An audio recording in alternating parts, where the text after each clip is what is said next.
Quando eu disser 3, você vai virar assim em direção a esta pessoa e vai dizer para ela: calma, vai se cumprir tudo. Amém? A palavra é esta: calma, vai se cumprir tudo. Todas as vezes que você deseja acalmar alguém, você precisa estar um tom acima dessa pessoa, porque senão o nervosismo dela vai sufocar a sua palavra de direcionamento. Camila, eu não entendi. Vai entender. Quando eu disser 3, você tem que falar calma como se estivesse nervoso. Você vai dizer: calma, vai se cumprir tudo. Quem entendeu, diga amém. É 1, é 2, é 3, vai. Calma, vai se. Para o outro vizinho agora, vai. Calma. Tudo que Deus disse a seu respeito, tudo que o Senhor liberou sobre a sua vida, tudo que a palavra de Deus garante acerca da sua pessoa. Oh, aleluia, aleluia, aleluia. João 19, 23. Quem achou, diga amém. Tendo os soldados crucificado a Jesus, tomaram as suas vestes e dividiram-na em 4 partes, uma para cada soldado. Tomaram também a túnica, que era sem costura, toda tecida numa peça só, de alto a baixo. E disseram uns aos outros: não rasguemos, mas lancemos sortes sobre ela para ver de quem será. Preste atenção nisso. E isto aconteceu para que se cumprisse a Escritura.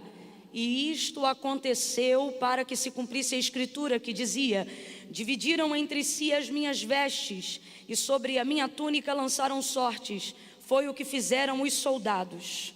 Junto à cruz de Jesus estava a sua mãe, a irmã dela, Maria, a mulher de Clopas, e Maria Madalena. E vendo Jesus ali a sua mãe e o discípulo a quem ele amava, que estava presente, disse à sua mãe: mulher, eis aí o teu filho. Depois disse ao discípulo: eis aí a tua mãe. E desde aquela hora em diante o discípulo o passou a receber em sua casa. Mais tarde, sabendo Jesus que tudo estava consumado, preste atenção, e para que se cumprisse a Escritura. Mais tarde, sabendo Jesus que tudo estava consumado, e para que se cumprisse a Escritura, disse: tenho sede. Estava ali um vaso cheio de vinagre, e embeberam de vinagre uma esponja, e colocaram numa vara de ísopo, e chegaram-na à boca de Jesus. Quando Jesus recebeu o vinagre, ele disse: está consumado. E, inclinando a cabeça, entregou o Espírito. Como era grande o dia daquela preparação para os judeus, para que os corpos não ficassem expostos na cruz durante o sábado, porque este sábado era um grande dia, rogaram-lhe a Pilatos que lhe quebrassem as pernas e fossem tirados os que haviam sido crucificados. Foram os soldados e quebraram as pernas do primeiro e do outro que com ele fora crucificado, mas chegando-se a Jesus, vendo-o já morto, não lhe quebraram as pernas. Contudo, um dos soldados transpassou-lhe o lado com uma lança, que imediatamente saiu sangue e água. E aquele que isto viu, testificou, dizendo ser verdadeiro o seu testemunho. Ele sabe que é verdade e diz que é verdade, para que vocês também creiam. E estas coisas aconteceram, e eu fecho aqui, para que se cumprisse a Escritura. E estas coisas aconteceram para que se cumprisse a Escritura, que dizia: nenhum dos seus ossos poderá ser quebrado. Diga amém por essa palavra. Eu vou contar de 1 a 3. Quando eu disser 3, eu gostaria que você liberasse para a pessoa que está mais próxima de você uma palavra que determina o rumo profético daquilo que Deus nos confiou como verdade para esta noite. Quando eu disser 3, você vai virar assim em direção a esta pessoa e vai dizer para ela: calma, vai se cumprir tudo. Amém? A palavra é esta: calma, vai se cumprir tudo. Todas as vezes que você deseja acalmar alguém, você precisa estar um tom acima dessa pessoa, porque senão o nervosismo dela vai sufocar a sua palavra de direcionamento. Camila, eu não entendi. Vai entender. Quando eu disser 3, você tem que falar calma como se estivesse nervoso. Você vai dizer: calma, vai se cumprir tudo. Quem entendeu, diga amém. É 1, é 2, é 3, vai. Calma, vai se. Para o outro vizinho agora, vai. Calma. Tudo tudo que Deus disse a seu respeito, tudo que o Senhor liberou sobre a sua vida, tudo que a palavra de Deus garante acerca da sua pessoa.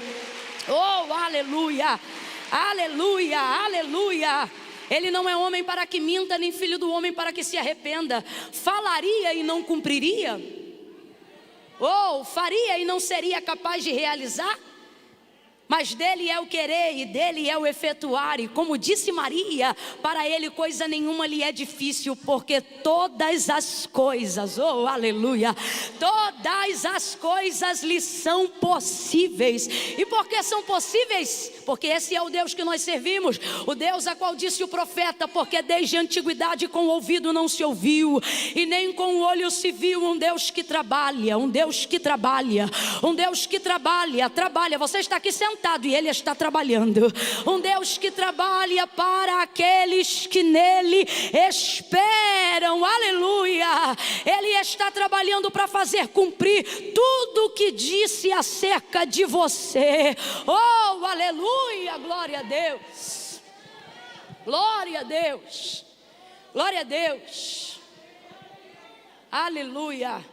Deus, Ele não é somente o conquistador dos nossos projetos, o realizador dos nossos sonhos. Ele também se faz recurso para que nós cheguemos aonde Ele disse que nós chegaríamos. Lá no Rio de Janeiro a gente tem o rio, e ligado ao rio, porém diferenciado, Niterói. Estamos divididos por causa do mar, e por isso existe uma ponte na extensão de 13 quilômetros. Obviamente que a gente chama de Ponte Rio a Niterói, por ligar um ponto ao outro. É como se Deus estivesse dizendo, às vezes você está no Rio de Janeiro, e aquilo que eu te prometi está em Niterói, e você se pergunta, como se dará isso? E Ele está dizendo, eu serei o destino e também serei a ponte que liga os dois pontos.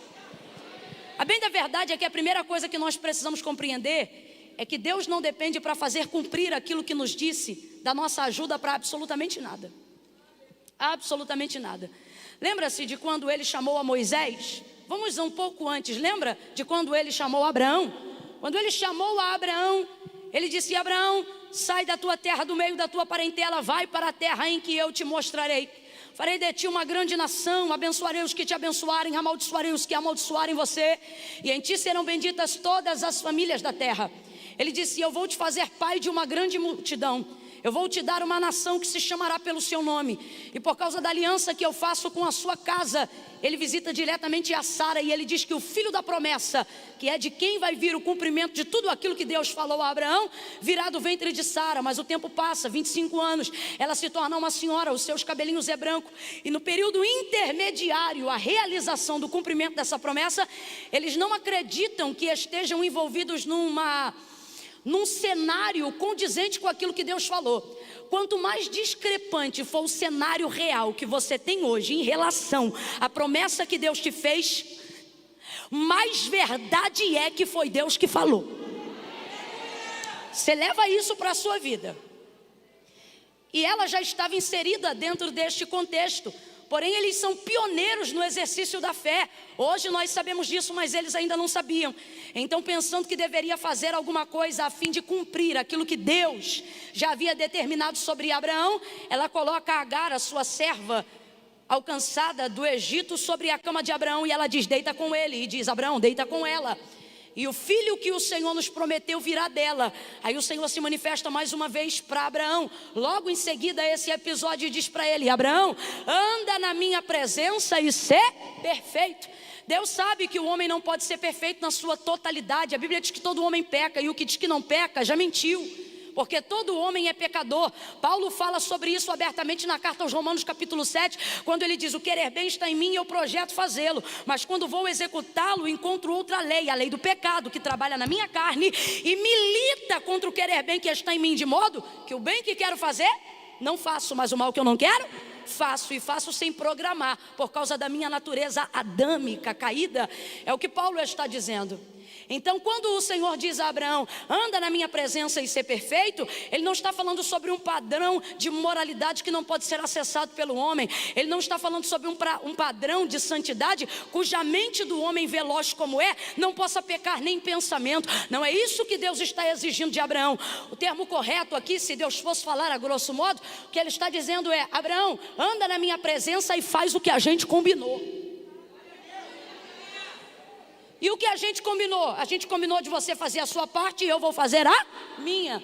O que Deus está dizendo é, quando eu libero uma palavra sobre a tua vida e quando eu libero uma promessa sobre você, eu não estou julgando que você tenha capacidade de fazer aquilo que eu prometi. Por quê? Primeiro ponto, porque eu nunca dou nada que alcance as suas mãos.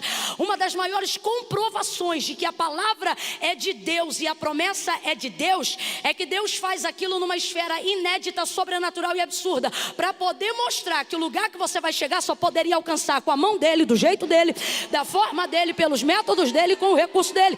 Por isso ele diz que escolheu aqueles que não são, para confundirem aqueles que pensam que são. Escolheu as coisas loucas deste mundo para confundir as que acham que são sábias, as fracas para confundirem as fortes.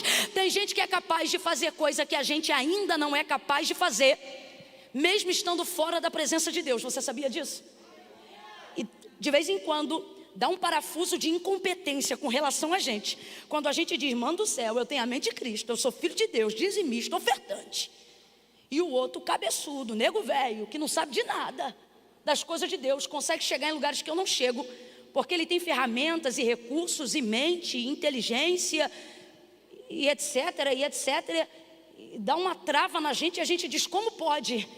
E aí se você não vigiar, você começa a querer fazer uso dos recursos que você tem para chegar nos lugares que os outros chegaram só para provar que com Deus você pode ser melhor. Mas ter uma vida com Deus não é provar para as pessoas que a gente pode ser melhor, porque não é sobre provar o que a gente pode fazer, é sobre provar o que Deus fez até na vida de um miserável como nós. Compreenda isso. Então quando o Senhor fala a Abraão, só para a gente entender isso aqui, Ele está dizendo, Abraão, primeiro ponto, eu não preciso de circunstâncias favoráveis para fazer cumprir aquilo que eu te prometi. Pelo contrário, eu só te prometi o que te prometi, porque a sua circunstância atual, ela é discrepante à realidade da minha promessa. Será que você nunca parou para pensar que o tripé da fé e da invocação, da nossa sabedoria acerca de Deus, testemunhal, ela funciona sobre as bases de uma família que não tinha recursos para ser quem Deus era? Por exemplo, qual é o memorial que nós fazemos do testemunho de quem Deus é para nós? O memorial de Abraão, Isaque e Jacó. Por isso nós dizemos, o nosso Deus é o Deus de Abraão, Isaque e Jacó. Deus de Abraão, o Deus que faz a promessa. Deus de Isaque, o Deus que cumpre o que prometeu. Deus de Jacó, o Deus que dá estabilidade e manutenção àquilo que já fez, depois que a promessa se cumpre. Isso aqui resume a obra de Deus na vida, claro, a grosso modo, na vida daquele a quem Ele chamou, a quem Ele fez uma promessa. Agora, sabe que você nunca parou para pensar? Olha isso aqui. Quando Deus chama Abraão, o papo de Deus com ele é, você vai ser pai de uma grande nação. Ele está dizendo, eu vou te fazer pai de filhos nascidos de filhos e filhos dos seus filhos, e vocês serão tão populosos, tão populosos, tão populosos, que serão peregrinos em terra estranha. Eu vou precisar preparar um território e um hectare que comporte uma família, não, que comporte milhões e milhões e milhões. E por isso deu a ele Canaã, a terra que mana leite e mel. Leite, manutenção, mel, novidade. Vai ouvindo isso aí. Deus traz a Abraão a revelação de uma palavra que é tão grandiosa. A gente olha para Abraão e vê um homem. Deus olha para o mesmo Abraão e vê uma nação. É igualzinho aqui agora. Eu olho para cada cadeira e só vejo uma pessoa. Deus olha para a mesma cadeira e para a mesma pessoa sentada e vê os filhos dele, os primos, o sangue, a hereditariedade. É assim que Deus nos vê, visitando a nossa geração. Ouça isso. Aí quando o Senhor faz essa promessa a Abraão, pare para pensar, fala de filhos, fala sobre multidão, mas o texto é claro e diz que Sara era estéril. Complete aí para eu ter certeza que você está me ouvindo bem. Sara era? Aí Deus diz, vou fazer de você pai de uma grande nação. Vai usar o ventre da H? Não, vou usar o ventre da sua mulher. Mas espera aí, ela é? Aí Sara gera, nasce Isaque. Isaque tem bilhões de mulheres para escolher com quem casasse no mundo. Mas Abraão diz, eu quero escolher uma moça à altura daquilo que Deus prometeu à minha casa. E diz ao seu servo, vai até a região antiga dos meus pais, onde está a minha parentela, e traga de lá uma moça. Meu Deus, poderia vir qualquer moça. O homem dobra o joelho perto de um poço para fazer uma oração. E ele diz, faça vir aqui a moça que me der de beber água e que der de beber água aos meus camelos. Ele faz a oração certa, no lugar certo, e na visão humana, tudo ali tem que dar certo e dá certo, mas parece que dá errado, porque podia chegar qualquer moça e chega Rebeca, filha de Betuel, da casa de Abraão, e quando ela chega, ela faz tudo o que ele pediu em oração, porque quando você faz a oração certa, no lugar certo, antes da oração terminar, Deus responde a oração. Aí chega Rebeca, veja, Rebeca é resposta de oração, mas é complicado acreditar que ela é resposta de oração, sabe por quê? Porque Deus fez uma promessa grande para Abraão: você vai ter muitos filhos, vão ser uma nação.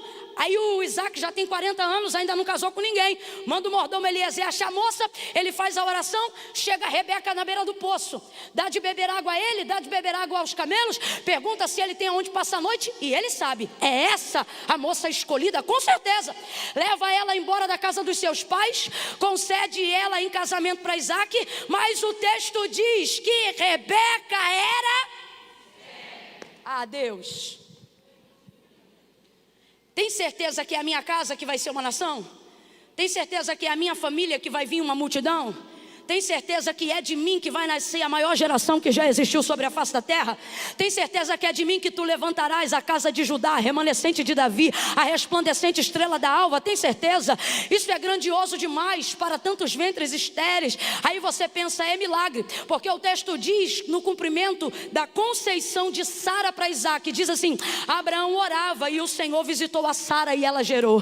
Aí o texto diz que Isaac casa com Rebeca, ela também é estéril, mas sobre eles havia uma palavra. Palavra é escritura, é a transliteração do que Deus já disse no verbo. Então nós vamos trocar escritura por palavra. Vamos lá. Sobre a casa de Abraão havia uma, sobre a casa de Sara havia uma, sobre a casa de Isaac havia uma. Rebeca era estéril, mas sobre Isaac havia uma. Aí o texto diz que Isaac orava. Vai olhar o texto e vai ver o que eles oravam. Olha para cá. Eles não oravam dizendo, Deus, eu quero. Eles oravam dizendo, Deus, tu disseste. Deus trouxe gente, hoje aqui ele está dizendo o que a própria Bíblia diz: pedis e não recebeis porque pedi mal, porque não conheceis as escrituras e nem o poder que há nelas. Deus não é fiel a mim. A gente canta, poeticamente falando, é muito bonitinho, mas Deus não tem obrigação de ser fiel a mim. Deus é fiel à sua palavra. Por isso disse Jesus: se vós estiverdes em mim e as minhas palavras estiverdes em vós, pedireis o que quiserdes no meu nome. Eu vou pensar? Eu vou estudar o caso? Não, pedireis o que quiserdes no meu nome e vos será feito. Não, Camila, mas tudo tem um tempo. Muitas vezes a gente usa o recurso do tempo do Cronos para poder justificar a nossa incredulidade no Kairos. Camila, eu ainda não entendi, vai entender. Nós que fazemos parte do ministério da nova aliança, vivemos a glória revelada do próprio Deus em Cristo. Camila, o que você está dizendo? Estou dizendo que no Novo Testamento o nome de Deus é Já. Veja como o ministério de Jesus Cristo era executado aqui na terra. Quando alguém dizia, eu quero ser curado, ele não dizia, ore mais um pouco. Quando alguém dizia, eu quero ficar limpo, ele diz, seja limpo. Quando alguém dizia, eu quero andar, ele diz, levante e anda. Quando alguém dizia, eu quero ver, ele diga, abra os olhos e então veja. Era assim que ele fazia. Por quê? Porque ele estava inaugurando um ciclo aonde o poder da palavra de Deus seria real na vida de todo aquele que crê, que tem e que possui. Por isso ele estabelece a primícia do cumprimento, ligada sim ao imediatismo, não ao triunfalismo, mas ao imediatismo. Quando ele diz, é tudo que pedirdes ao Pai em meu nome, eu farei. Mas quando eu farei? Se vocês fizerem de acordo com a minha palavra. Isaac ora, Abraão ora, e todos eles têm o mesmo raciocínio e a mesma linha de oração, que é a mesma que desenvolveu Moisés, que é a mesma que desenvolveu Jó muito antes de Abraão.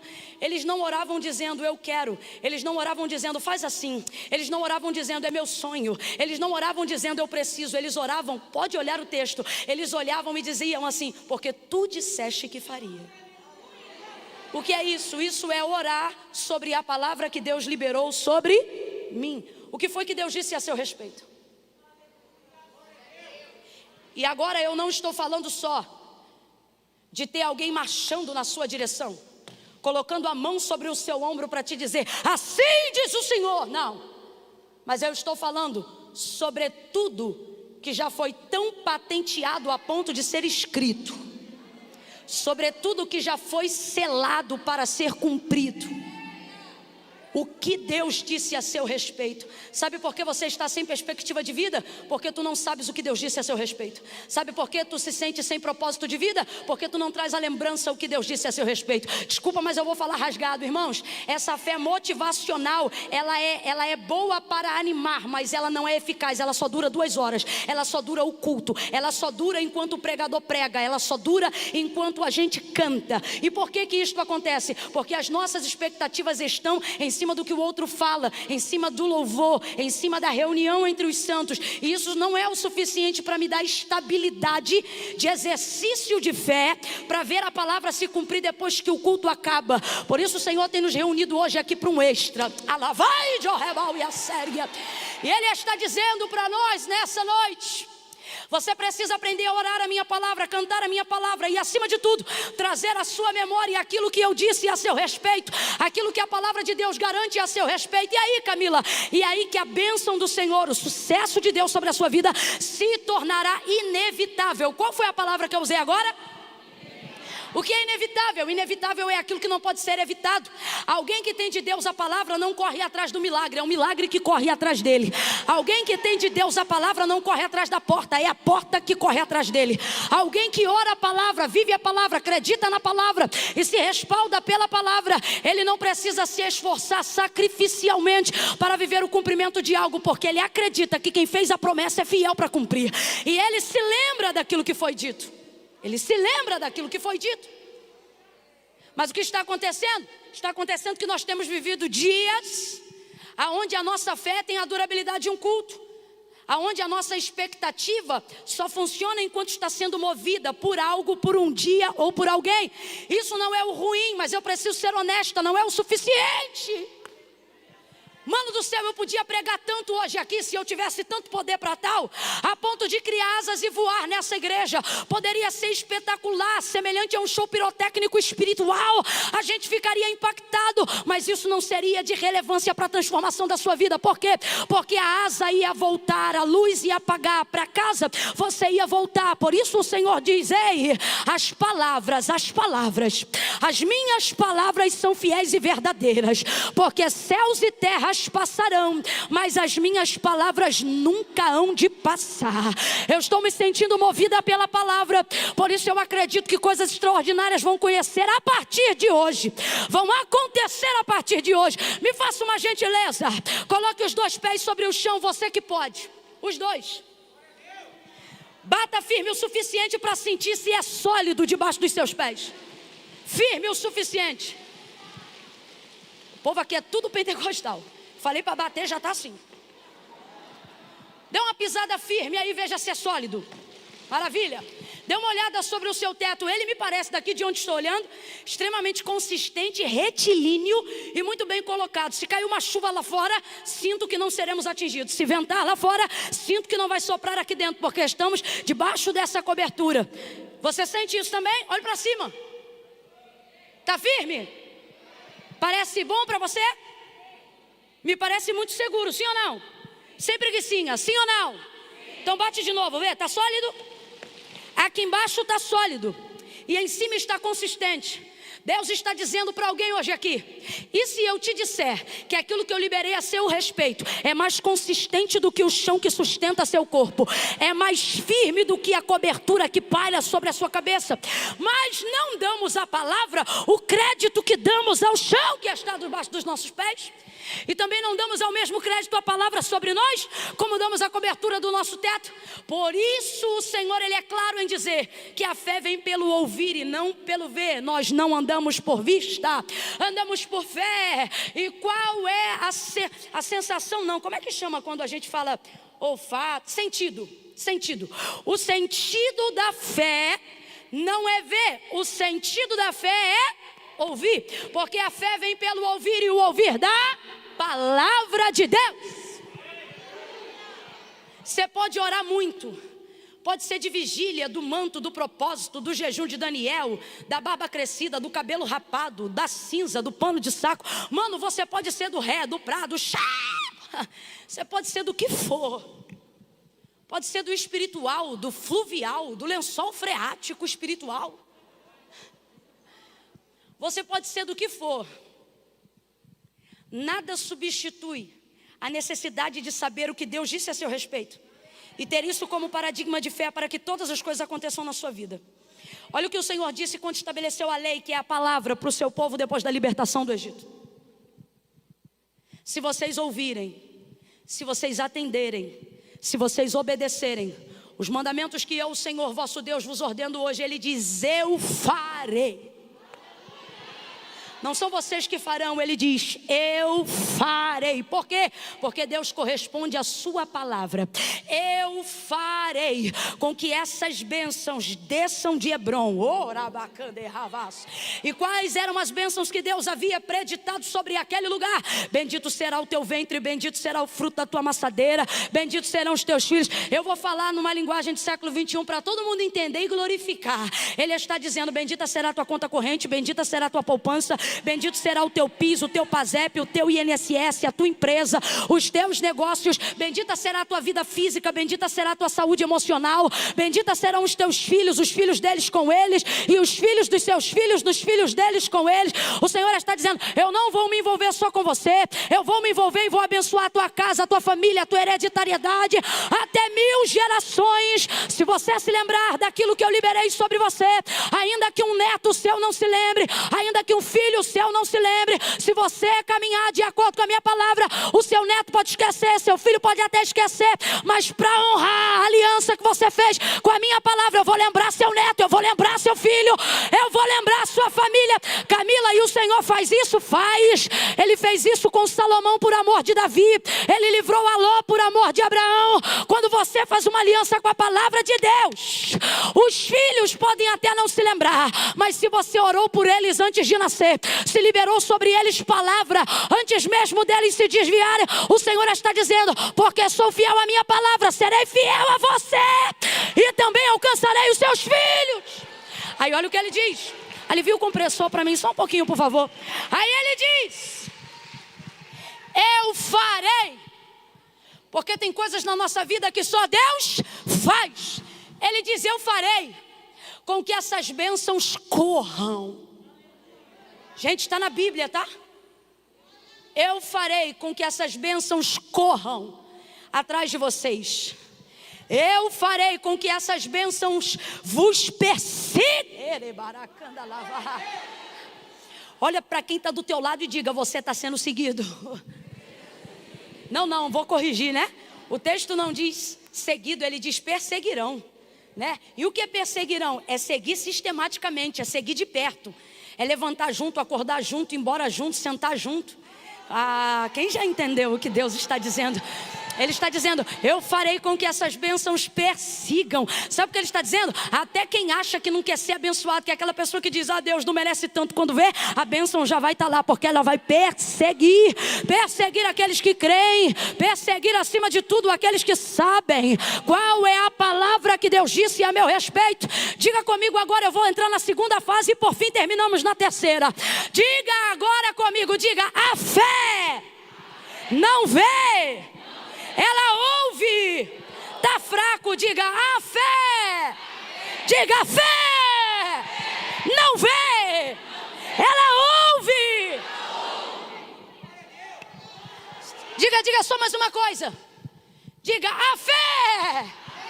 Não, filho, quando eu entono é porque eu sei o poder que isso tem na sua mente. Se você semitonar, você não esquece. Diga: a fé. Isso, eu gostei daquela ali que ela ainda faz igual. É a fé. Não vê, ela ouve. A fé não sente. Não sente. Camila, a fé não me faz ter arrepio? A fé é genuína não. Camila, mas a fé não me faz chorar? A genuína não. Você chora porque você é emocional. A fé não é para fazer chorar.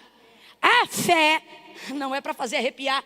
A fé é para fazer saber, lembrar do que sabe, esperar no que sabe e acreditar no que sabe. Preste atenção. Aleluia. Agora, compartilhe essa verdade, que por muito tempo foi embaraçada, tanto pelos pentecostais quanto os neopentecostais, que é a galera que gosta do mover, que acredita nos frutos dos dons proféticos, em tudo que nós acreditamos. Mas por muito tempo, fomos gerados num ventre de mentoria e discipulado, que desenvolveu em nós a ideia de que tem que sentir primeiro. Para crer, para acontecer, para fazer. Você me desculpa, mas eu preciso ser o que Deus quer que eu seja. E ser o que Deus quer que eu seja é ser o que a Bíblia diz. E este preceito está errado. Não tem conversa, está errado. É por isso que temos uma geração que é viva na casa de Deus, mas depois oscila e desce a limbos emocionais. Porque eles foram motivados a ter uma fé sensorial, uma fé motivacional. Camila, mas é mó legal, mas não dura. É mó legal, mas não segura. É mó legal, mas não sustenta. Eles choram hoje aqui de alegria e de depressão amanhã. Por quê? Porque foram educados a desenvolver uma fé que sente, não uma fé que sabe. E com isso passam a exercitar uma fé que vê, não uma fé que... dando muito mais crédito ao que acontece diante dos seus olhos do que aquilo que Deus diz aos seus corações. Então nós vamos estabelecer uma premissa aqui para eu terminar em João 19, porque eu pareço doida, mas não sou, nós vamos acabar ali. Essa fé pode ser verdadeira, no sentido de ser intencional. Camila, eu quero de verdade, eu amo o Senhor de verdade, eu sou íntegro de verdade, eu desejo acertar de verdade, mas guarde o que eu vou lhe dizer. Um erro não deixa de ser um erro só porque foi cometido sinceramente. Vai gerar consequências. E acerca do exercício da fé, ou a gente corrige e vive o que Deus tem, ou viverá de reservas de frustrações e de momentos de consolação. Frustra hoje, consola amanhã. Ou seja, você só vai trabalhar no remediativo. E uma fé que remedia ainda não é suficiente, é muito limitada. O que é melhor? Tratar-se de uma doença ou viver um tipo de vida que tal doença jamais te alcance? Deus está dizendo para nós que nós estamos fazendo uso indevido da fé, utilizando ela como se só fosse agente remediativo e não preventivo. E por que isto está acontecendo? Porque estamos caminhando de acordo com uma fé que vê e não que ouve. Porque estamos caminhando de acordo com uma fé que sente, não que sabe. Tem até um jargão entre os crentes, eu já vi isso muitas vezes. Olha, eu senti de fazer isso, eu senti de fazer aquilo. E às vezes extrapola tudo, porque a Bíblia diz que o coração do homem, ele é... Mas quando você deixa suas emoções governarem a sua vida, errar é só uma questão de tempo. Com isso eu preciso estabelecer uma certeza e uma máxima hoje aqui para que você entenda. A primeira coisa para você aprender a corrigir a expectativa da sua fé verdadeira: Deus não depende da sua fé para nada. Abra a mente e ouça isso. Deus não precisa da sua fé para nada. Deus não precisa da sua fé para manifestar o poder dele. Deus não precisa da sua fé para executar a obra dele. Deus não precisa da sua fé para estabelecer a vontade dele. Deus não precisa da sua fé para exercer a soberania dele. Deus não precisa da sua fé para ser Deus. Se você crê, ele é Deus. Se você não crê, ele continua sendo Deus. Se você crê, ele pode. Se você não crê, ele continua podendo. Se você crê, ele faz. E se você não crê, ele também faz, mas só faz na vida de quem? Então Deus não depende da sua fé para fazer. É você que depende da sua fé para receber o que Deus já fez. Dentro dessa perspectiva, você tem que corrigir a sua fé no seguinte caminho: o que Deus disse a meu respeito. Por quê? Porque eu vou exercitar a minha fé em cima do que eu sei e não em cima daquilo que eu sinto. Porque tem dias que eu vou me sentir mal a despeito do que Deus disse a meu respeito. Tem dias que eu vou ser tentada pela incredulidade a despeito do que a palavra de Deus diz sobre mim. E como que eu me faço, Camila? Como que eu faço para ser estável e não ser oscilante? Eu não deixo mais as minhas emoções governarem as minhas decisões. Eu vou orar de acordo com o que eu sei, assim como Moisés, assim como Abraão, assim como Jó, assim como Daniel, assim como Isaac, assim como Jacó. Eu não vou dizer: Deus, eu preciso. Eu vou entrar em juízo e vou dizer: Deus, tu disseste que faria.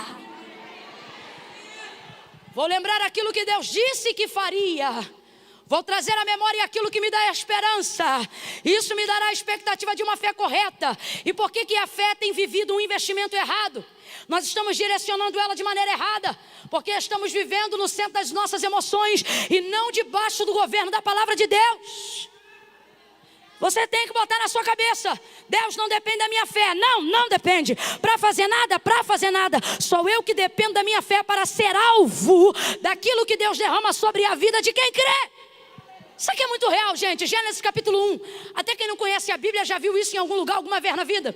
No princípio a terra era sem forma e vazia, e o Espírito de Deus, complete aí por favor, o Espírito de pairava, se movia, em outras versões, sobre a face das águas. Veja, a terra era sem forma e vazia, não havia nada. Complete aí por favor, não havia? Não havia? Mas o Espírito de não é das trevas, não é do diabo, não é da malignidade, é o Espírito de Deus. Se movia sobre a face das águas. Ele se movia ou sobre a face do abismo, dependendo da versão. Mas não existia nada. Quem estava lá, o Espírito de Deus ou do diabo? Mas não acontecia, não produzia, não criava, não executava, não fazia. O Espírito de Deus estava ali. Amém? Mas não fazia nada. Então você vai ver a manifestação da palavra pela primeira vez. E disse Deus. Oh meu Deus. Verbo, palavra. Diga comigo, palavra. E disse Deus, haja luz. Quando Deus disse haja luz, o que aconteceu? Olha lá, gente, vamos lá. Quando disse Deus haja luz, o que aconteceu? Quando Deus disse haja luz, quem foi que disse amém? Quando Deus disse haja luz, quem foi que disse está ligado, terra? Quando Deus disse haja luz, quem foi que disse eu creio?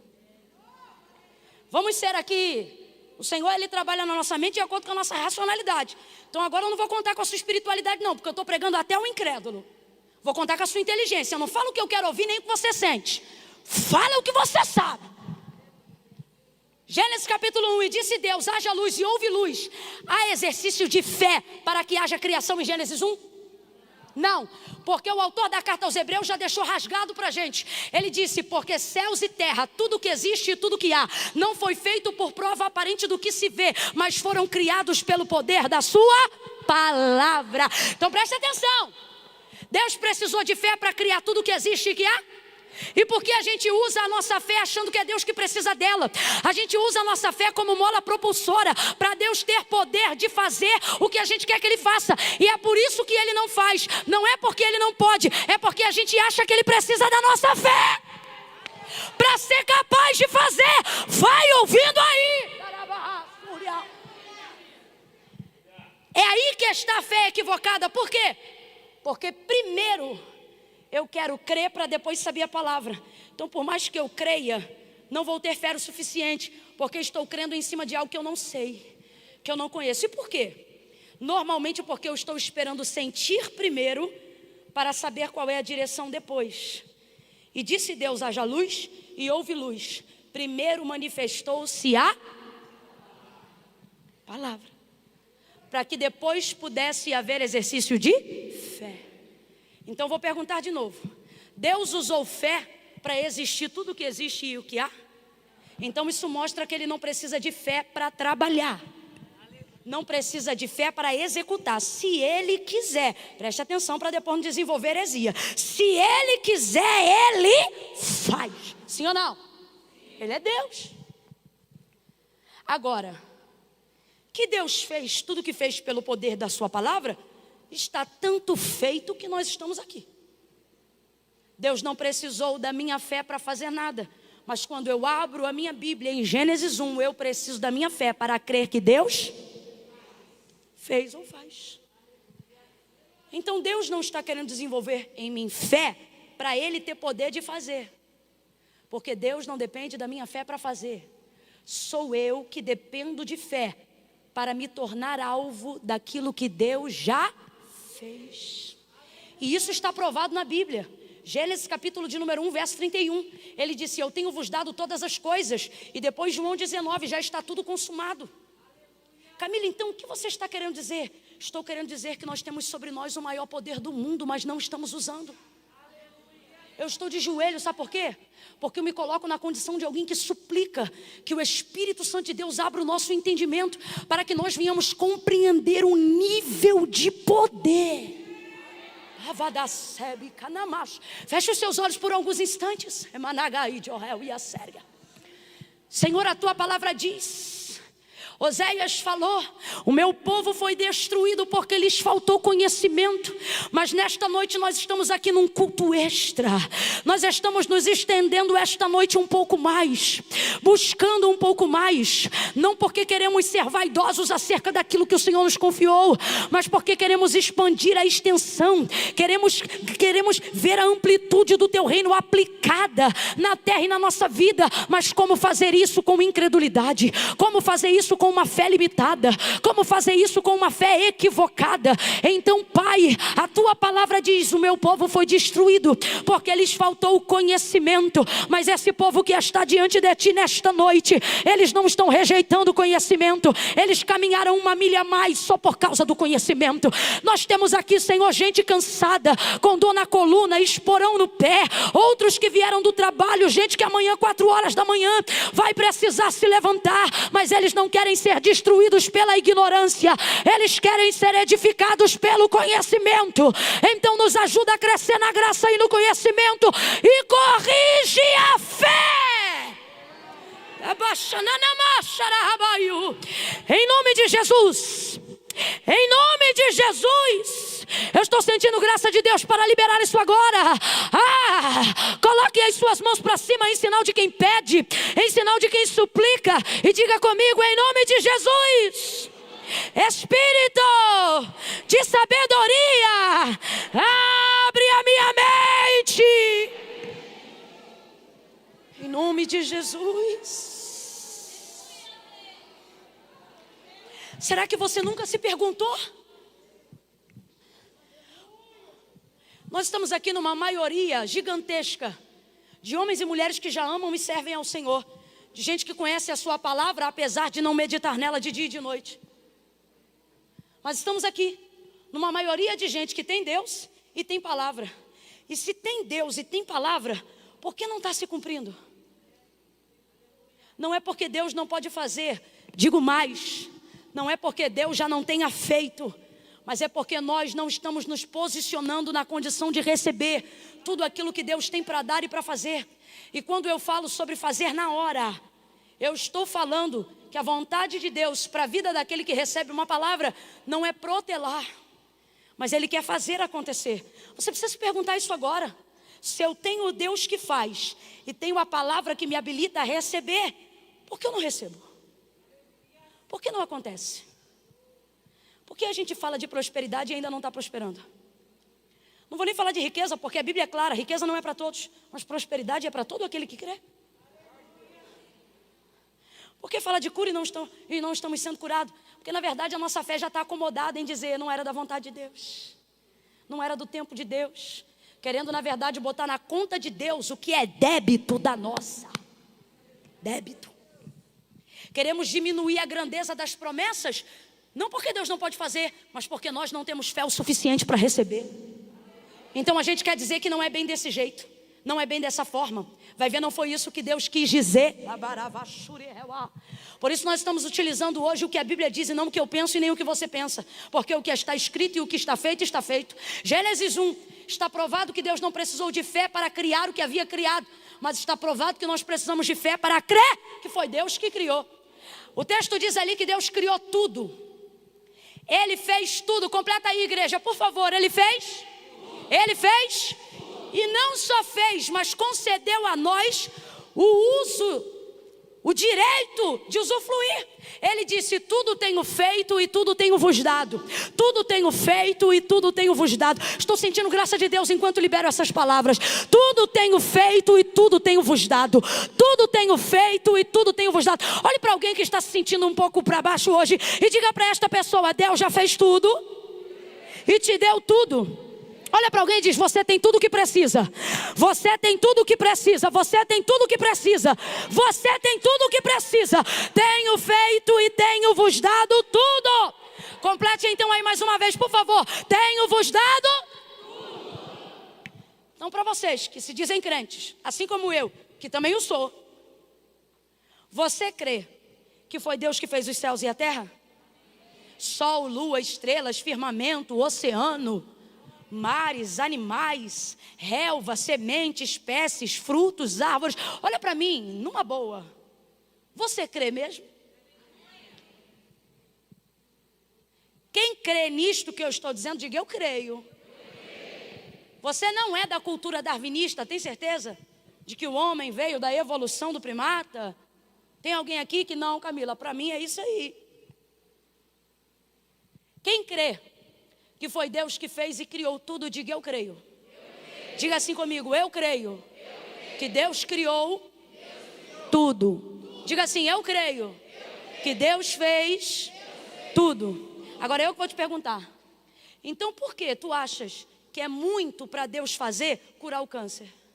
Por que tu achas que é muito para Deus fazer mudar a tua vida? Por que tu achas que é muito para Deus trabalhar no coração do teu marido? Por que tu pensas que é muito tu teres um diploma depois dos 40 anos? Por que tu achas que é difícil tocar um instrumento depois dos 30? Por que tu achas que é muito difícil pregar muito melhor do que eu prego, se dedicar, nem que seja um ano? Por que tu pensas que é difícil ter o corpo que queria ter? Tudo que Deus te propõe, tudo que a Bíblia diz sobre você, vez ou outra você acha, isso aí é muito. Camila, eu não acho isso. Acha sim! Acha sim! Você diz é difícil. Você diz é complicado. E por isso o Senhor está confrontando hoje a nossa mente, para que a nossa falta de fé ou a nossa fé equivocada seja confrontada por ela. Porque vamos pregar conforme está escrito. O que a Bíblia diz é que se a sua fé for do tamanho de um grão de mostarda, eu não estou pregando o que dizem, o que os filósofos pensam, nem o que Sócrates acreditava, nem o que Platão falou. Eu estou dizendo que a sagrada e inerrante escritura, digna de toda aceitação, viva e eficaz, mais penetrante do que qualquer espada de dois gumes, diz. E também não estou dizendo, não desprezando, mas não dizendo o que Paulo, Pedro ou os apóstolos disse, mas o que Jesus. Se crê que Ele é Deus, ouça o que Ele diz. Ele disse, se vocês tiverem a fé, ainda que ela seja do tamanho de uma semente ou de um grão de mostarda. Gente, é um caco de unha, uma semente de mostarda. Ele diz, olha, se vocês tiverem essa fé, fale aí o nome de um morro alto aqui em São José. Tem morro aqui não? Menina, é mesmo. Nem um monte de crente não sobe monte aqui não? Tem? A igreja tem? Então a gente pode chamar esse monte de Monte da Cabana. Se você tiver uma fé do tamanho de um caco de unha, não importa qual seja o Monte da Cabana, se ele é grande ou se é gigante. Se vocês chegarem aqui um dia, olha o que Deus está dizendo. Ele não está dizendo se você tiver muita fé. Ele está dizendo se você tiver ela, ainda que seja desse tamanho. Você pode olhar para um monte. Tem algum rio aqui? Represa. Como chama represa? Ótimo, enfim. Você vai chegar, Monte da Cabana.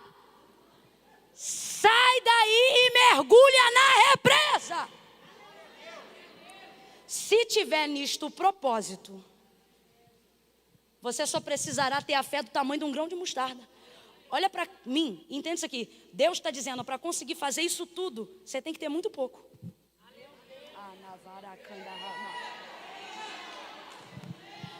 Para conseguir fazer coisas gigantes, você não precisa ser gigante. Você pode ter uma fé pequena. Não, isso aqui é literal. A fé pequena, ela também é útil, mesmo que seja limitada. Veja o que ele disse para os discípulos. Vocês não têm fé? Não, ele disse, homens de pouca fé, pequena fé. Mas mesmo assim ela ainda foi eficaz, porque era pequena, mas era fé.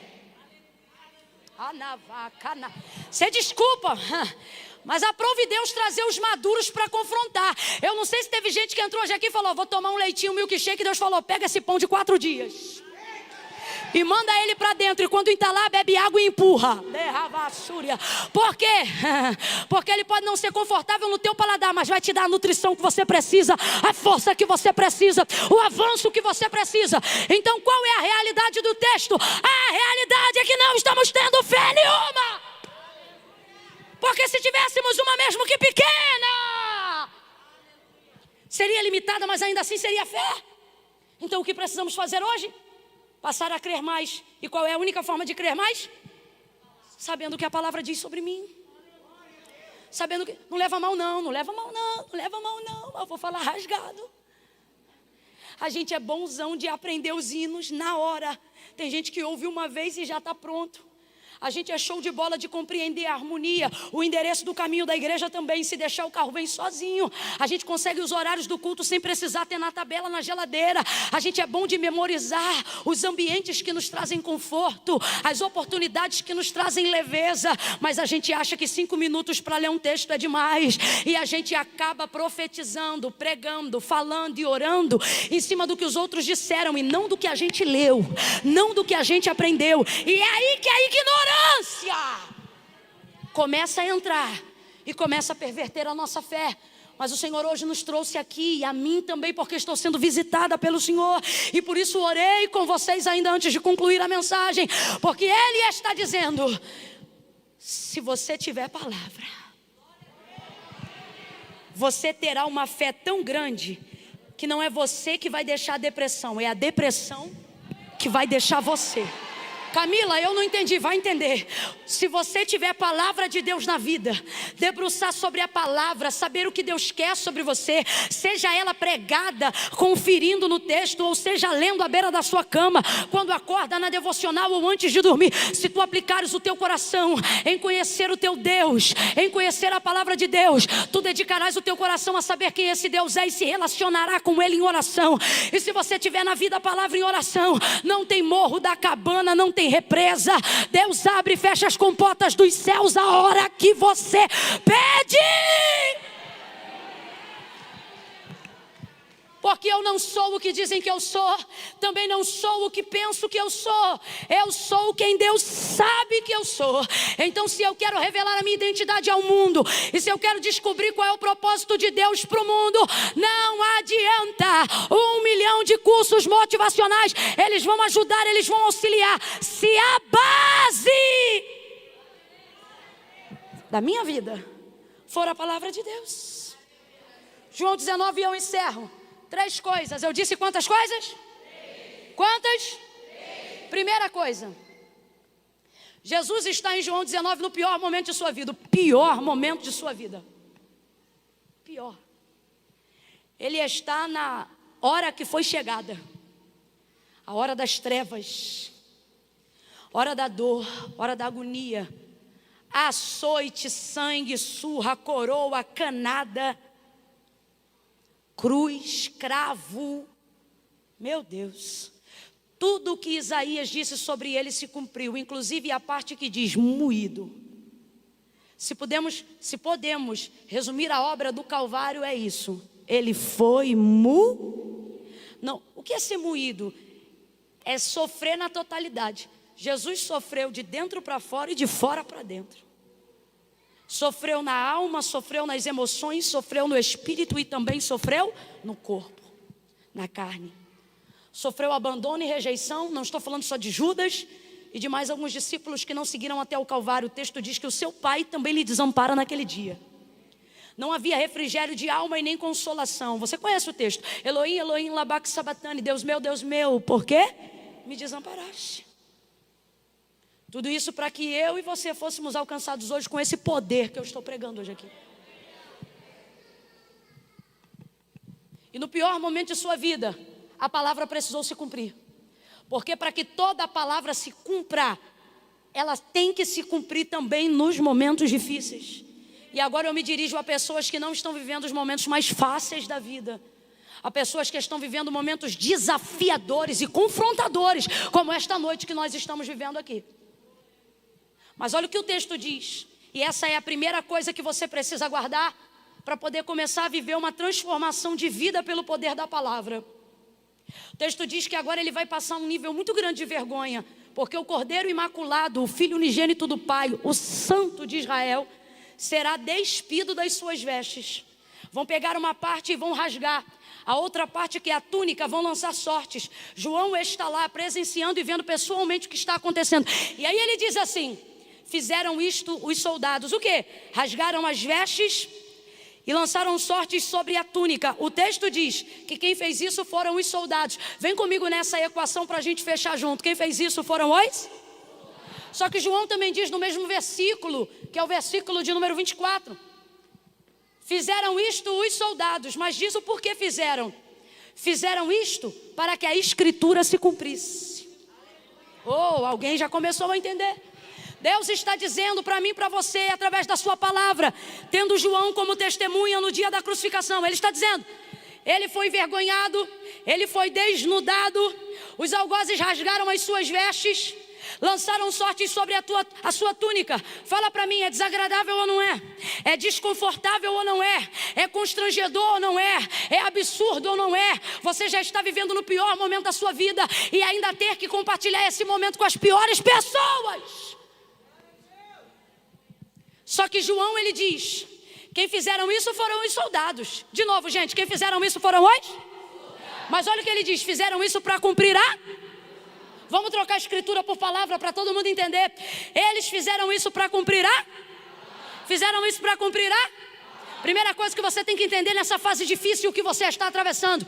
Coisas ruins que estão acontecendo com você, ao redor de você. Pessoas ruins que estão tendo acesso à sua vulnerabilidade e à sua fraqueza. Deus está dizendo, se tu creres que eu tenho sobre ti uma palavra, tu também crerá que até o adversário está cumprindo o seu propósito. Que até esse inimigo está cumprindo aquilo que eu disse a seu respeito. Olha para quem está do teu lado e diga, sabe aquele fofoqueiro? Sabe aquele quizumbeiro? Sabe aquele camarada que já preparou o dossiê para queimar teu filme? Já inventou o processo para confundir tua história? Deus está dizendo, como um ponteiro que funciona no relógio, ele também está sendo usado para cumprir o meu plano na tua vida. Oh, aleluia! Aleluia! Se é para aplaudir ao Senhor, aplauda com vontade, celebre a sua palavra. Reage à sua palavra. Uau, Deus está dizendo a alguém hoje aqui, vai cumprir tudo, vai cumprir tudo. Não vai ser fácil ver Deus cumprindo tudo, mas vai ser bom ver que Ele cumpriu tudo. Tudo que Ele falou. Vai doer, mas vai cumprir. Vai chorar, mas vai cumprir. E sabe qual é a alegria de viver o cumprimento, mesmo que seja algo difícil, debaixo da palavra de Deus? A alegria de saber que alguém vai pensar, eu destruí, eu envergonhei, eu fofoquei, eu traí, eu abandonei. E Deus olhando dizendo, eu planejei, eu arquitetei, eu construí, eu determinei, eu alinhei, eu planejei. Porque você olha os soldados rasgando, você pensa, Deus, o Senhor não está vendo? Mano, quando você tem de Deus uma palavra, Deus não precisa olhar para você para cumprir o que falou. A palavra dele manifesta a vontade dele. Você pode estar na mão do adversário, no que tange até a sua vulnerabilidade acessada. Você pode estar tomando Rivotril um de manhã, um sublingual à tarde e outro à noite, e ter a sensação, Deus não está me vendo. Deus está dizendo, eu não preciso te ver, você só precisa ter sobre ti uma palavra. E ela sou eu na sua vida. A gente tem a sensação, foram os soldados que fizeram? Então eu estou na mão dos soldados, diga, eu estou na mão da palavra. Eu estou na mão da palavra. Eu estou na mão da palavra. Eu estou debaixo da palavra. Eu caminho sobre a palavra. Eu acredito na palavra. Assim como meu Deus, ela pode ser invisível, mas também é real. Tempestade, e dizem os discípulos, é um fantasma. Jesus diz, não, sou eu, não temam. Aí Pedro diz, se és tu mesmo, manda a palavra. Manda-me ter contigo sobre as águas. Aí a epígrafe do texto diz, Pedro andou sobre as águas, mas também poderia estar escrito, Pedro andou sobre a palavra, porque o homem não pisa na água sem afundar. Se ele pisou e não afundou, foi porque ele disse, manda a palavra primeiro, faz a ponte que eu ando sobre ela, libera a palavra que eu caminho sobre ela. Eu não vou ver, mas eu vou flutuar. Eu não vou ver, mas eu vou acreditar. Você diz: eu preciso de saúde, eu preciso de dinheiro, eu preciso de carro. Deus está dizendo: se você entender o poder da minha palavra, você vai fazer o que Pedro fez. Vai olhar para Jesus e vai dizer: basta uma palavra. Perdão, o centurião vai dizer: basta uma palavra. Olha, eu vou lá na sua casa, não precisa ir lá em casa não. Sou um homem sujeito a autoridades, o meu filho está em casa, está doente. Mas se tu mandar uma, olha como é o ministério de Jesus.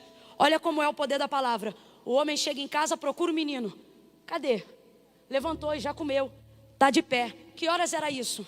Aí a pessoa diz: eram umas 5 da tarde. Ele disse exatamente a hora que ele liberava a...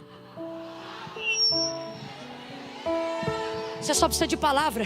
E a palavra vai trazer o plano, a palavra vai trazer o recurso, a palavra vai trazer a visão, a palavra vai trazer o projeto, a palavra vai trazer o recurso. Mas a gente quer tocar nos recursos sem utilizar-se da palavra. Você quer achar que são os outros que estão fazendo, os outros que estão programando, mas não são. Deus está dizendo: se você crê que a minha palavra sobre você, até no dia mau você vai ver o cumprimento da minha palavra sobre você. Segunda coisa, diga para quem está ao seu lado: segunda coisa. Eita preguiça, sai dele, diga: segunda coisa. Segunda coisa. Ai, Camila, é que eu já estou enfadado. Ótimo, sinal que você está bem saturadão de palavra. Que adianta terminar jogando a cadeira para o alto, virando cambalhota? E depois, como é que foi? Pregou o quê? Mano, eu não sei, mas foi muito bom.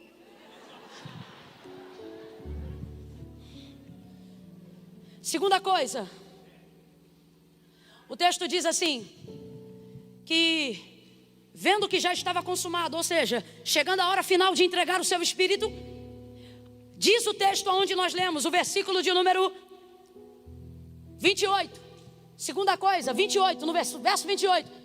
Vendo que tudo já estava consumado, para entregar o espírito e acabar com aquele momento, olha o que o texto diz: para que se cumprisse a palavra. Vamos lá? Para que se cumprisse a... Para que se cumprisse a palavra. Aleluia.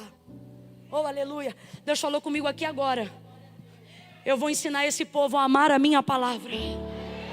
Camila, eu já o amo. Não. Amar de modo a não ficar nem um dia sem vê-la, sem observá-la.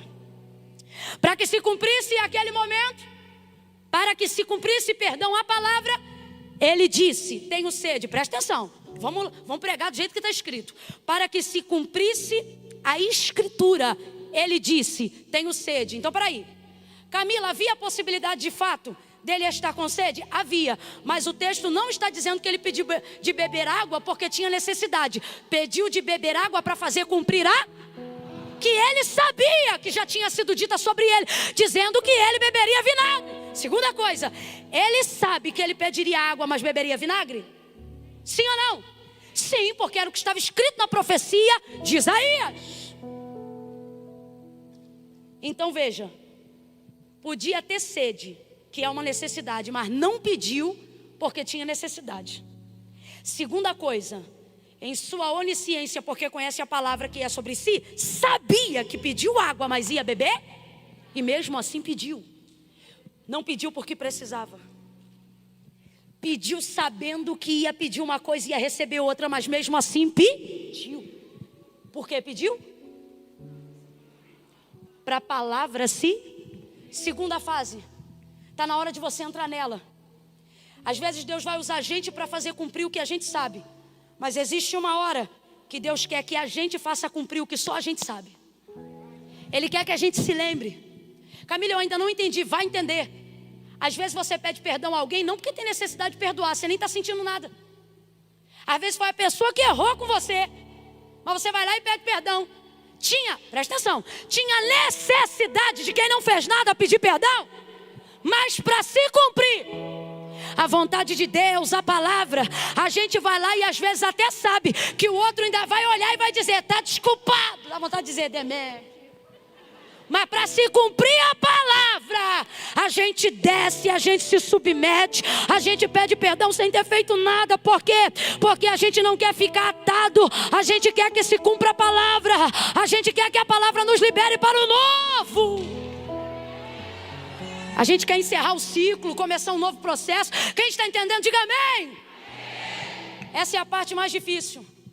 É a parte que você não sente de fazer.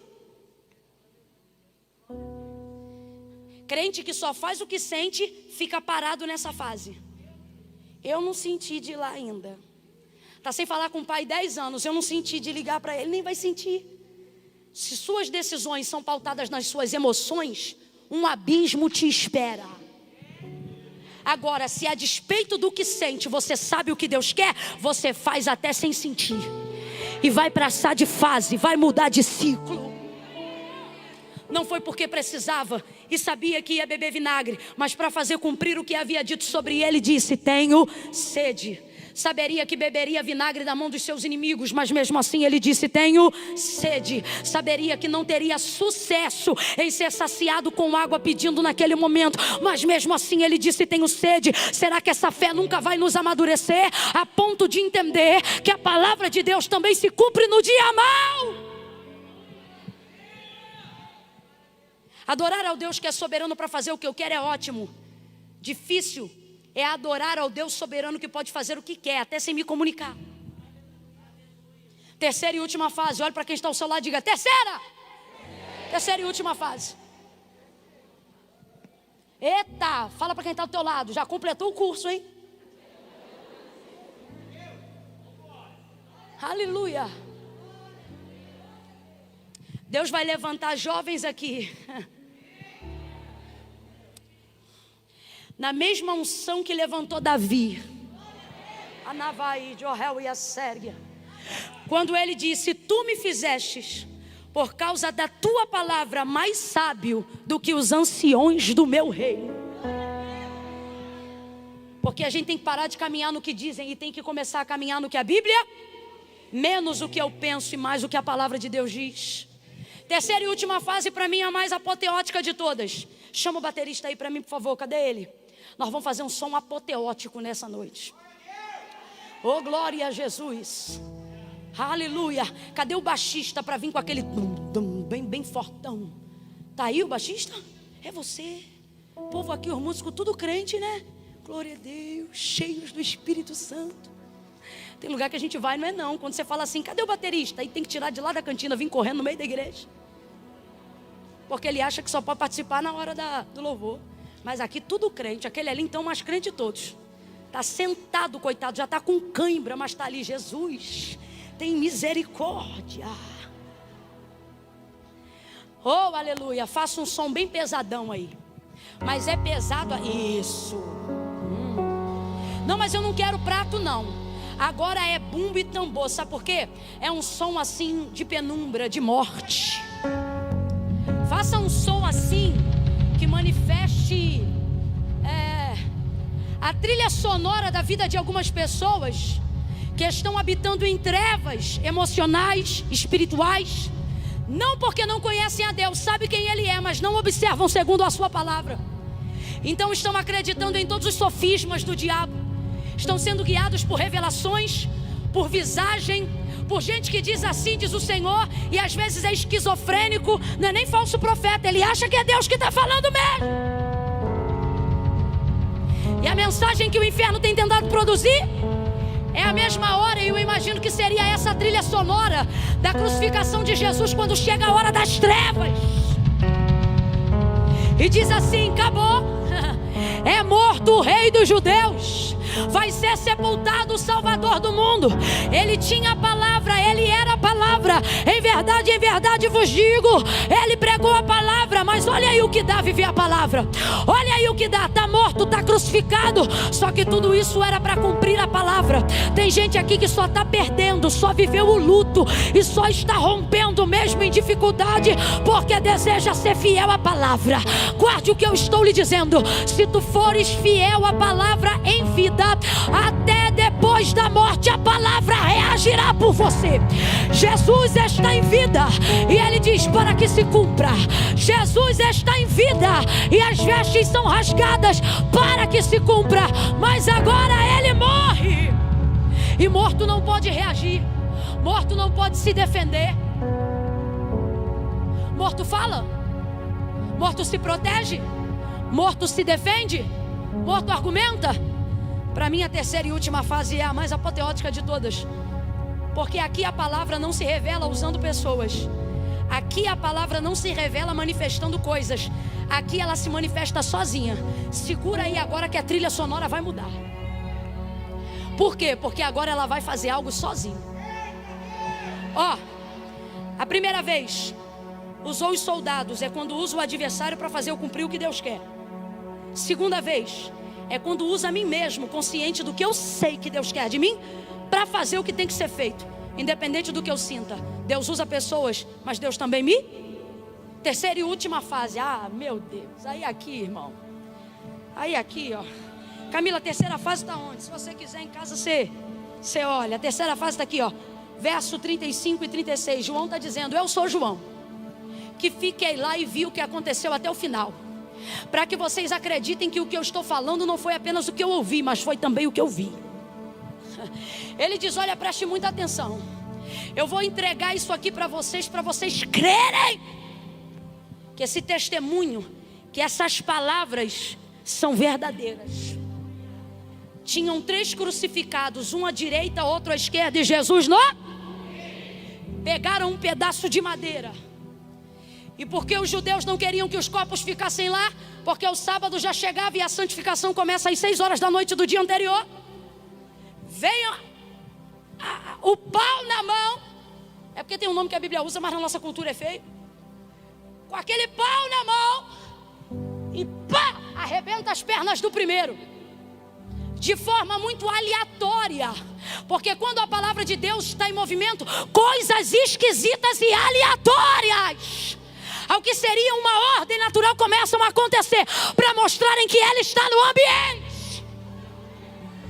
Rebentam as pernas do primeiro, aí vão lá e quebram as do terceiro. Pá! Aí João disse: eu fiquei olhando até o final. Preste atenção, João está ali e o ama muito, mas ele não pode fazer. Não critique pessoas que te amam, mas dependendo da sua situação, elas não poderão fazer. Deus está dizendo: eu não permito. Sabe por quê? Porque eu não quero que elas façam nada, porque senão você dirá: elas fizeram. Mas agora ninguém fará nada, para que você veja que a palavra fez, para que você veja que a palavra entrou. Ouça isso. Chegando-se porém a Jesus, quando viram que estava morto, não lhe quebraram as pernas, lhe perfuraram com uma lança, saiu sangue e água, para poderem tirar do madeiro de maneira diferente. Sabe qual é a nossa sensação hoje aqui? Agora eu falo a nível igreja mundial, universal. Temos vivido dias assim. A sensação é que o sistema, que a governabilidade, porque aquele pau na mão dos soldados romanos representa um sistema governamental atendendo à vontade do poder religioso. E é os dias que a gente está vivendo hoje. A gente se sente na condição de quem quer viver o que a Bíblia diz, ameaçado, porque a gente vê alguém do lado na mesma situação sendo arrebentado. Vê um outro do outro lado e diz: mano, se essa ferramenta quebrou ele, vai me quebrar também. Se esse discurso quebrou o outro, vai me quebrar também. Se o sistema arrebentou com o da minha direita, vai me quebrar também. Se ele arrebentou, a gente começa a se sentir ameaçado. Eu disse que a gente começa a se sentir. Deus falou comigo que a ameaça é o último recurso do diabo. Quando ele não pode mais acessar a nossa vulnerabilidade, quando ele não pode fazer mais nada, ele ameaça. Por quê? Porque para fazer o que ele quer, ele precisa da autorização de Deus. Mas na fase final, Deus não deixa. Porque agora não é os outros que movem, não sou eu que movo, não é o diabo que move. Agora quem vai mover é a... Então nessa hora Deus não dá acesso. Todo projeto que o diabo quer arquitetar, ele precisa da autorização de Deus para executar, se não houver legalidade. E na vida de quem tem palavra não há legalidade. Por isso, para destruir a Jó, ele teve que dizer: Deus, deixa. E o Senhor deixou. Mas depois ele ficou descredibilizado, porque Jó disse: Deus deu. E o diabo está ali: mas eu tomei. E ele, de vez de dizer o diabo tomou, ele diz: Deus tomou. Por quê? Porque ele não dá crédito ao diabo. Aí o diabo só fala no capítulo 1 e não fala nunca mais. Por quê? Deus mandou o diabo embora? Não, porque a atitude de Jó fechou as portas para a ação do diabo. Aí escute isso. Escute isso. Quando a gente vê o da direita sendo arrebentado e o da esquerda sendo arrebentado, a gente se sente ameaçado. Eu digo, Deus, coisa ruim é se sentir ameaçado. É ver alguém dizendo, eu vou te matar. É ver alguém dizendo, viu como eu destruí o filho da vizinha? Também vou destruir o teu. Viu como eu acabei com o casamento dele? Também vou acabar com o teu. Viu que aquela casa não aguentou a tempestade? Eu também vou derrubar a sua. Aí a gente olha as ferramentas dele, vê que de verdade ele já destruiu pessoas, ministérios, igrejas, vidas. A gente diz, o próximo é a gente. A gente se sente. Deus me disse, calma. A última ferramenta que o diabo pode utilizar, e tudo que ele tem é essa, a ameaça. Porque quando você não pode executar o que quer fazer, só te resta ameaçar. Que é para dar ao outro a sensação de que você vai fazer o que você sabe que não pode ser feito. Deus está dizendo, você vê vulto na cozinha e se sente ameaçado. Você está quase sofrendo de bexiga arriada, porque não consegue atravessar do quarto para o banheiro, porque parece que o diabo está dentro da tua casa. Será que tu nunca pensou que ele pode até andar do quarto para a sala, da sala para a cozinha, mas já percebeu que ele não deita do teu lado? Já percebeu que ele não toca na tua carne? Já percebeu que ele tenta influenciar seus sonhos, mas não pode governar a sua vida? Sabe o que Deus está dizendo? Se levante dessa cama e vá no banheiro a hora que você quiser. Sabe o que Deus está dizendo? Dobre o joelho na madrugada de luz acesa ou apagada. Sabe o que Deus está dizendo? Clame de pé ou deitado. Só não acredite nessa mentira, porque na fase final do processo, do cumprimento do que Deus disse que ia fazer, tudo que resta a ele é ameaçar. Então, se ele está ao derredor, mas ainda não te quebrou, se ele está dizendo que vai fazer, mas ainda não fez, é porque ele não pode fazer. Ele não pode fazer. É mentira do diabo. É mentira do diabo. Olha para quem está ao seu lado aí agora. Quem tem Bíblia, segura a Bíblia. Quem tem Bíblia, pega a Bíblia.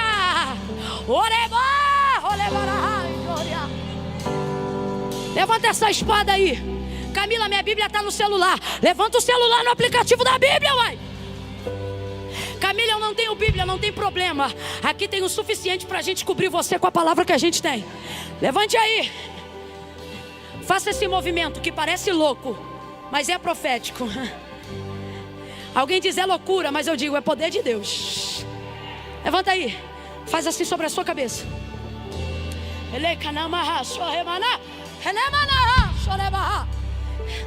Todas as bênçãos que estão aí estão sobre a tua vida. Tudo que Deus disse a teu respeito está sobre a tua casa. Tudo que Deus disse que ia fazer já está feito. Ele vai cumprir tudo o que disse a teu respeito. Ele vai cumprir a promessa que te fez. Mas você precisa ter consciência. Por isso você precisa ler a Bíblia, estudar a Bíblia, meditar na Bíblia. Não abaixa a mão não. Coloca ela sobre a tua cabeça. Diga comigo: eu estou debaixo da palavra. Pelejarão contra ti, mas não prevalecerão, diz o Senhor, porque eu sou contigo para te livrar. Eis que não tosquenejará o guarda de Israel. O Senhor é quem te guarda. O Senhor é a tua sombra. Ele é a tua direita. O sol não te molestará de dia e nem a lua de noite. O Senhor guardará a tua entrada e a tua saída. Será próspera a tua alegria. Ele guardará a tua vida e a tua vida de todo mal, desde agora e para sempre. Aquele que habita no esconderijo do Altíssimo, a sombra do Onipotente descansará. Direi do Senhor, Ele é o meu Deus, o meu refúgio, a minha fortaleza. Nele eu confiarei. Nele eu confiarei. Nele eu confiarei. Quem confia nele fica de pé num salto de glória. Mil cairão ao teu lado, 10.000 à tua direita, mas tu não serás atingido. Tu não serás atingido. Tu não serás atingido. Tu não serás atingido. Bispo Alex, é complicado. Sabe, Geisa, quando a gente vê o sistema governamental e religioso trabalhando juntos. É isso aqui, a representatividade de Roma e dos sumos sacerdotes, porque eles trabalham para ferir o Filho de Deus, a essência de Deus, as igrejas verdadeiras. E tudo que o diabo quer é quebrar nossas pernas. E quando eu falo isso, eu não estou falando disso aqui não. Eu estou falando da nossa capacidade de estender o reino de Deus pela palavra. Porque Jesus não é apenas uma pessoa. O texto diz em João 1: Ele é o verbo vivo. E tem gente aqui, Deus está falando comigo. Tem gente aqui se sentindo ameaçada por todos os lados. No trabalho, na faculdade, ameaçado pelos próprios medos. O diabo está utilizando o teu medo como ferramenta para te ferir. Não vai acontecer, não vai cumprir. Porque no pior momento da nossa vida,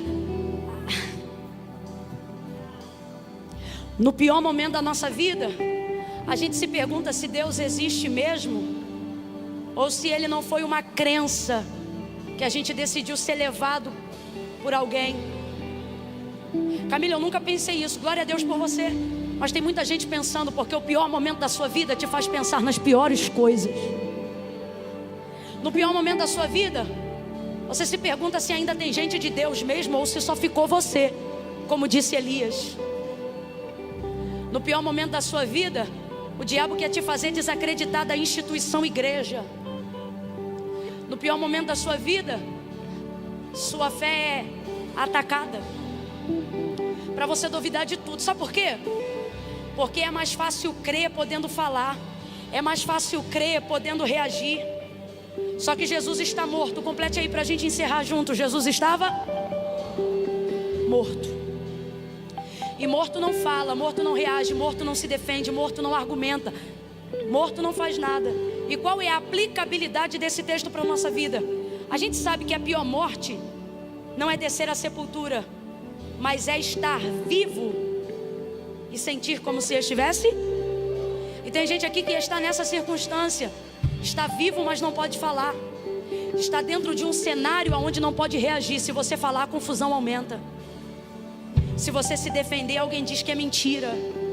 Está dentro de um cenário onde ficar calado é a única opção que você tem. Na verdade, não é uma opção por escolha, mas por imposição do cenário que você está. E aí nessa hora, a gente vê quem nos ama. João olhando e não pode fazer nada. Vê a mãe perto, mas a mãe não pode fazer nada, porque vai se cumprir tudo o que Deus falou, e a morte está nisso. Ele não pode se defender, mas João disse: eu vi. Eu quero profetizar que muita gente aqui vai viver o que João viveu. O quê? Vai ver a palavra de Deus se cumprindo na vida das pessoas. Vai ver, porque a fé no que ouviu vai ser tão forte que vai se tornar real diante dos seus olhos. Eu quero profetizar aqui que amigas vão ver outras amigas que viram Deus dizer que elas iam casarem-se e ser madrinha do casamento e dizer: olha aqui, eu estou vendo, Deus disse que ia fazer isso. Lembra, fulana? João disse: eu vi. Chegando-se porém a Jesus, vendo que estava morto, perfuraram-lhe com a lança, mas não puderam quebrar as pernas.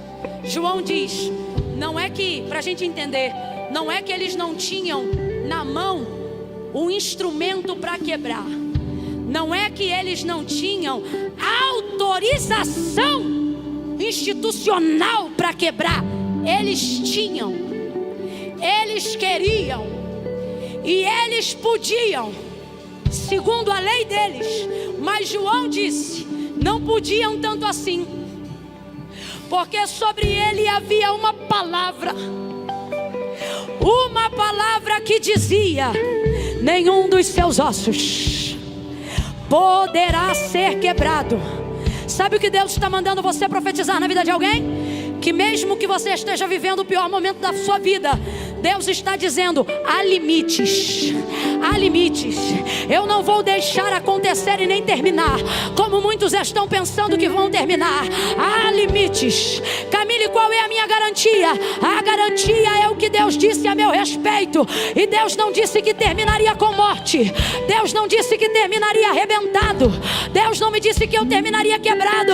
O que Ele me disse é que melhor é o final das coisas do que o início delas. E ainda que você tenha enterrado pessoas, se você está vivo, Deus está dizendo, não é porque acabou para elas que acabou para você. Ainda não acabou para você.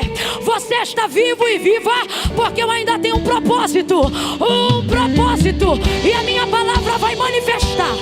A minha palavra vai manifestar. Tu serás guiado pela minha palavra, orientado pela minha palavra. A minha palavra vai manifestar, vai executar toda a minha vontade. E ela vai tirar da mão do adversário o poder da ferramenta dele para te destruir. Vou perguntar de novo: Jesus está vivo ou morto? Vivo ou morto? Está vivo. Hoje ele está vivo, mas naquele momento Jesus estava. Ele não podia se defender. Quem o defendeu? Quem reagiu por ele? Quem protegeu ele? Deus está dizendo: quando eu ver que você guardou a palavra, mesmo que não haja mais em você poder para reagir, a palavra vai reagir, vai se manifestar, vai te defender. A palavra de Deus vai em direção a você. Fecha os teus olhos, curva a sua cabeça.